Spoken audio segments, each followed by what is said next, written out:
তো সবাই কেমন আছেন? 365 দিন বডি ট্রান্সফর্ম চ্যালেঞ্জ আজকে 204 দিন। তাই সবাইকে জানাই রাধে রাধে। তো সকালে উঠে ড্রাই ফ্রুট খেয়ে বেরিয়ে গেলাম একটু চুল কাটার জন্য। চুল কেটে এসে আজকে বিকেলে তাড়াতাড়ি ওয়ার্কআউট শুরু করলাম। আজকে করলাম ব্যাক এবং বাইসেপ। তো ব্যাকের জন্য করলাম 4টি এক্সারসাইজ এবং প্রত্যেকটি 3টি করে সেট এবং 16 থেকে 20 রেপিটেশান।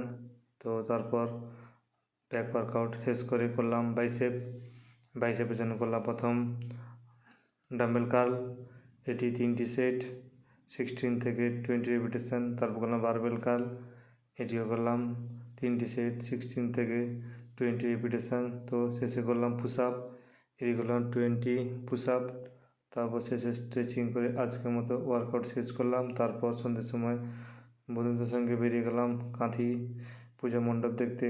শুনেছি কাঁথিতে প্রচুর ভিড় এবং প্রচুর ভালো ভালো প্যান্ডেল হয় এবং খুব প্রতিমাও সুন্দর সুন্দর হয়। তাই সেখানে গিয়ে আজকে অনেকগুলি প্যান্ডেল উপভোগ করলাম এবং খুবই ভালো লাগলো সেখানকার প্রতিমা এবং মণ্ডপ এবং প্রচুর লোকের সমাবেশ। তাই আজকের জন্য ভিডিও এইটুকু, আবার কাল দেখা হবে। Bye bye.